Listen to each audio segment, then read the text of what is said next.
आज हम पढ़ने जा रहे हैं बहुत ही ज़्यादा इम्पॉर्टेंट टॉपिक के बारे में, जो है एसिड बेस बैलेंस। तो लिख लेते हैं टॉपिक का नाम एसिड बेस बैलेंस। ठीक है, तो इसमें मेन हमें दो चीज़ें पढ़नी हैं।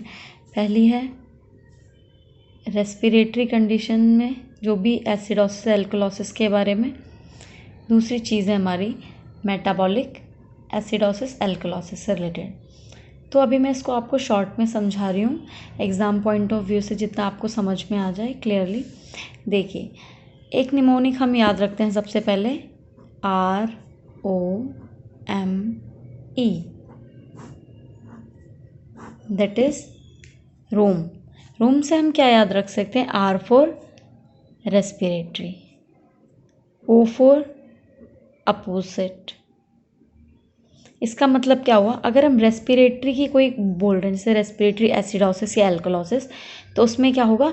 अपोजिट चीज़ें होंगी। अभी हम आगे डिस्कस करेंगे। M for metabolic, E for equal. इसका मतलब क्या हुआ? जो भी अगर मेटाबॉलिक एसिडोसिस या एल्कलोसिस होगा, उसमें जो भी हम आगे पढ़ेंगे वो चीज़ें क्या होंगी? इक्वल में होंगी। ठीक है, ये सब चीज़ें आगे डिस्कस करने से पहले हम एक चीज़ आगे देख लेते हैं। देखिए, हमें जब भी हम एसिड बेस बैलेंस के बारे में पढ़ते हैं, हमें 3-4 चीज़ें मेनली याद रखनी होती है। सबसे पहले pH, second is PaCO2, third is PaO2, fourth is HCO3। Clear? आगे चलते हैं। pH नॉर्मल हमारी बॉडी का कितना होता है? ब्लड का 7.35 टू 7.45। PaCO2 मतलब प्रेशर ऑफ आर्टीरियल CO2। ठीक है, A फॉर आर्टीरियल होता है। अगर स्मॉल a लिखा है तो आर्टीरियल और कैपिटल A लिखा है तो एल्वुलर। ठीक है, तो PaCO2 का नॉर्मल लेवल कितना होता है? 35 टू 45 mmHg। mmHg इसलिए क्योंकि हम पार्शियल प्रेशर की बात करें, जहाँ भी प्रेशर आता है तो उसकी यूनिट mmHg में आती है। ठीक है, आगे बात करते हैं PaO2 की। PaO2 की वैल्यू हमारी 80 टू 100 तक रहती है। ठीक है, इसके बाद है हमारा HCO3। HCO3 की वैल्यू हम 22 टू 26 कंसिडर करते हैं। ठीक है, HCO3 क्या है? हमारा एक बाइकार्ब है। देखिए, pH कितना है ब्लड का? 7.35 to 7.45। PaCO2 35 to 45 mmHg। PaO2 is 80 to 100 mmHg। HCO3 that is bicarb is 22 to 26। अब हमें याद रखना है, अगर हम रेस्पिरेटरी रिलेटेड कंडीशन की बात कर रहे हैं, जैसे मैं बोलूँ रेस्पिरेटरी एसिडोसिस, रेस्पिरेटरी एल्कलोसिस, तो इसमें जो ये होंगे हमारे, उनमें क्या हो जाएंगे? अपोजिट हो जाएंगे। जैसे कि उसमें हमें याद रखना है, रेस्पिरेटरी के अकॉर्डिंग हमें क्या याद रखना है? एक pH तो हमें हमेशा याद रखना है, क्योंकि हम एसिडोसिस एल्कलोसिस उसी के बेसिस पे डिटरमाइन करेंगे। दूसरी चीज़ रेस्पिरेटरी से रिलेटेड क्या होगा? हमारा CO2 का। ठीक है, तो हमने क्या बात करी? pH और PaCO2 हमें रेस्पिरेटरी में याद रखना है। तो हम देखते हैं पहले रेस्पिरेटरी एसिडोसिस के बारे में। ठीक है, अब सोचो रेस्पिरेटरी एसिडोसिस, मैंने कहा था रेस्पिरेटरी में अपोजिट होंगी। तो अपोजिट कैसे? हमें पता है एसिड, जब भी हमारी बॉडी का या ब्लड का pH एसिडिक होता है तो pH कैसा होगा? कम होगा, तो pH डिक्रीज हो गया। मैंने कहा था रेस्पिरेटरी में क्या चीज़ें होंगी? अपोजिट होंगी। तो pH अगर कम हुआ है तो दूसरी चीज़ हम किसको कंसिडर कर रहे थे? कार्बन डाइऑक्साइड को। ठीक है, तो PaCO2 का लेवल क्या हो जाएगा? हमारी बॉडी में इंक्रीज हो जाएगा। ठीक है, तो याद रखना रेस्पिरेटरी एसिडोसिस में क्या हो रहा है? pH अगर कम हो रहा है, CO2 का लेवल बढ़ रहा है। होता क्या है कि हमारी बॉडी में जब भी CO2 का लेवल बढ़ रहा है, उसकी वजह से कार्बोनिक एसिड का लेवल भी हमारी बॉडी में इंक्रीज होता है, which leads to decrease in pressure और एसिडोटिक कंडीशन कर देता है हमारे ब्लड के अंदर। क्लियर? अब हम बात करते हैं रेस्पिरेटरी एसिडोसिस के बाद रेस्पिरेटरी एल्कलोसिस की। ठीक है, ये कंडीशन देखते हैं। इसमें भी अपोजिट चीज़ें होंगी, क्योंकि हमने बोला रेस्पिरेटरी कंडीशन में अपोजिट देखने को मिलेगा। तो रेस्पिरेटरी एल्कलोसिस में क्या मिलेगा? हमारा pH हमें पता है एल्कलोसिस में क्या होता है? एल्कलाइन pH कैसा होता है? बढ़ा हुआ होता है, ये तो सबको पता होता है। इसके बाद दूसरी चीज़ क्या होती है हमें? PaCO2। अब इसका जस्ट अपोजिट हो जाएगा PaCO2, वो क्या हो जाएगा? डिक्रीज हो जाएगा। क्लियर हो गया इतना? ठीक है, अब हम बात करते हैं मेटाबॉलिक की। देखते हैं, चलिए।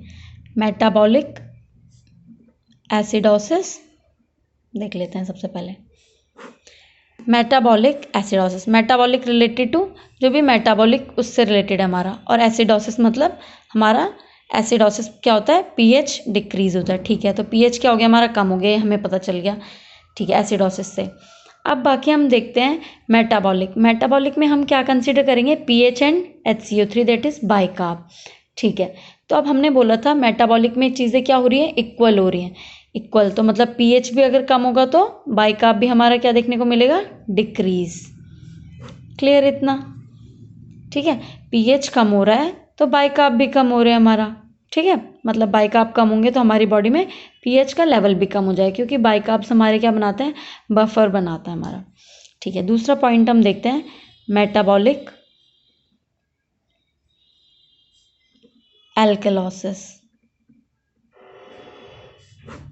ठीक है, अब मेटाबॉलिक एल्कलॉसिस में हमने पहले पढ़ लिया, मेटाबॉलिक में क्या हो रही है, चीज़ें इक्वल हो रही हैं। तो अब इसमें भी क्या होगा, पीएच हमें पता है एल्कलॉसिस में कैसे रहता है, इंक्रीज रहता है हमारा पीएच। ठीक है, दूसरी चीज़ हमने बोला था हम बाइकार्ब देखेंगे, तो बाइकार्ब का लेवल क्या हो जाएगा, हमने बोला था इक्वल होगा।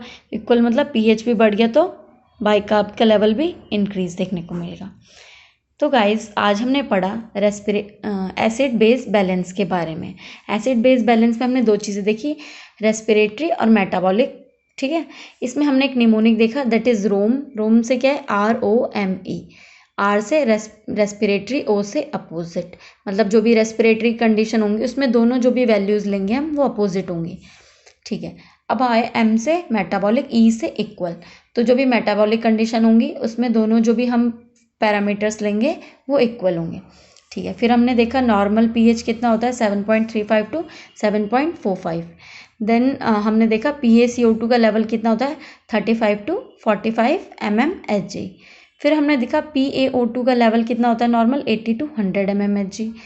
फिर हमने देखा बाइकार्ब दैट इज HCO3, उसका नॉर्मल लेवल होता है 22 टू 26। फिर हमने देखा रेस्पिरेटरी एसिडोसिस के बारे में। हमने बोला था रेस्पिरेटरी में कंडीशन कैसी हो रही है, अपोजिट हो रही है। तो रेस्पिरेटरी में PaCO2 का हम कंसर्न रखेंगे। तो पीएच एसिड में क्या होता है, कभी भी एसिडोटिक पीएच होता है तो कैसा होता है, कम होता है। और अपोजिट चीज़ होगी तो क्या हो जाएगा, दूसरी चीज़ ऑब्वियसली इंक्रीज हो रही है। ठीक है, ऐसी एल्कलॉसिस देखा हमने कि एल्कलॉसिस में पीएच ज़्यादा होता है तो PaCO2 कम हो गया। ठीक है, ऐसे हमने मेटाबॉलिक एसिडोसिस देखा। एसिडोसिस मतलब decrease pH, metabolic related to bicarb, तो बाइकार्ब हमने लिख लिया। अब इसमें हमने चीज़ें क्या पढ़ी थी, इक्वल होंगी, तो यहाँ पर हमने पीएच भी कम हो गया तो ये भी कम हो गया हमारा बाइकार्ब भी। मेटाबॉलिक एल्कलॉसिस में भी एज इट इज़ हमने देख लिया। अब एक मेन चीज़ हम याद रख लेते हैं, हमसे पूछा जाता है कि डायरिया कब देखने को मतलब डायरिया की वजह से क्या होगा पेशेंट में, एसिडोसिस देखने को मिलता है कि एल्कलॉसिस। हमें याद रखना है, जैसे किसी को अगर कंसेप्ट वाइज समझ में नहीं आता है तो आप ऐसे याद रख सकते हैं, इसका एक हिंट से, एसिडोसिस में डी आता है, डायरिया में भी हमारे क्या आ रहा है, डी आ रहा है। तो कभी भी अगर पेशेंट को डायरिया हो रहा है तो इसकी वजह से पेशेंट को क्या देखने को मिलेगा, हमें पेशेंट के अंदर मेटाबॉलिक एसिडोसिस। क्लियर है आपको इतना? एक और चीज़ हम याद रख सकते हैं यहाँ पर, जो भी हमारी एसिडोसिस कंडीशन होती है, कोई सी भी, चाहे मेटाबॉलिक हो चाहे रेस्पिरेटरी एसिडोसिस हो, इनमें हमारा क्या होता है, पोटेशियम का लेवल इंक्रीज देखने को मिलता है, और एल्कलॉसिस में डिक्रीज पोटेशियम लेवल। ठीक है, चाहे वो रेस्पिरेटरी हो चाहे मेटाबॉलिक एल्कलॉसिस हो। So thank you guys.